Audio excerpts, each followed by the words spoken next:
ताज़िम ॿिए पासे ख़बर ॾींदासीं। ठट्टो वासी नौजवान मलीर वारे इलाइक़े में फुरदुरान मज़ामत ते क़त्ल थी वियो आहे। ठट्टे में वासी नौजवान मीर हसन शेख मलीर में स्टील टाउन मोड़ वटि फुरदुरान मज़ामत ते क़त्ल थी वियो आहे। दरगाह जमील शाह जे पीर ॻोठ जे ख़लीफ़े मोहरम शेख जो नौजवान पुटु मीर हसन गाॾियुनि जे कारखाने ते कमु कंदो हो।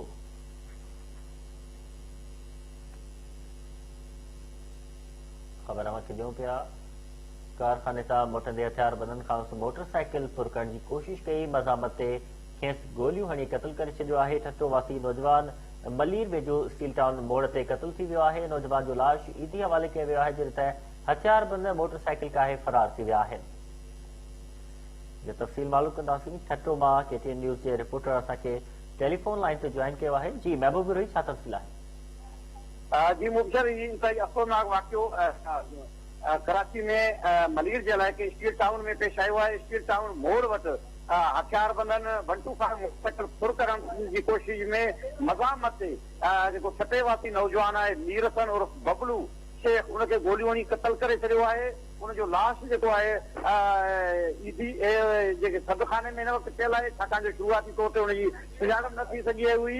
हाणे हुनजी बाज़ाब्ता तौर ते सुञाणप थी आहे, जंहिंजो ताल्लुक़ छठे सां आहे। ऐं छठे जी जेका मशहूर जेका दरगाह आहे जमील शाह, उनजी जेका चिल्ला आहे पीर जो ॻोठ में, उनजे ख़लीफ़ो मोहरम शेख जो ही नौजवान पुटु मीर हसन उर्फ बबलू गाॾियुनि जे कारखाने ते कराची में स्टील टाउन में कमु कंदड़ हो। जितां हू मोटंदे हुन ते हथियारबंदनि फायरिंग कई, हथियारबंदनि मोटरसाइकिल फुर करण जी कोशिश कई। मज़ामत ते हुनखे गोलियूं हणी क़त्ल करण खां पोइ संदसि मोटरसाइकिल काहे फरार थी विया आहिनि। उनजा वारस हिन वक़्तु पतल आहिनि कराची में, पर उनजी चवण आहे त पुलिस मक़ामी जेका आहिनि उहा साण तावन न पई करे, ऐं जंहिं करे उहे हिन वक़्तु परेशान आहिनि। लाश वसूल करण लाइ उन्हनि सां पुलिस तावन न पई करे। उहे ज़रूरी कार्रवाइयूं जेके थियणियूं आहिनि पोस्टमार्टम वग़ैरह, उन लाइ बि पुलिस साण तावन न पई करे, जंहिं करे उहे वारस जेके आहिनि हिन वक़्तु ताईं लाश अञा वसूल न करे सघिया आहिनि। कराची जे मलीर वारे इलाइक़े में स्टील टाउन ते थाने जे हद में इहो वाक़ियो पेश आयो आहे, जिते वारस पतल आहिनि, पर हिन वक़्तु उहे परेशान हाल आहिनि। जी महबूब रही, महिरबानी अपडेट करण।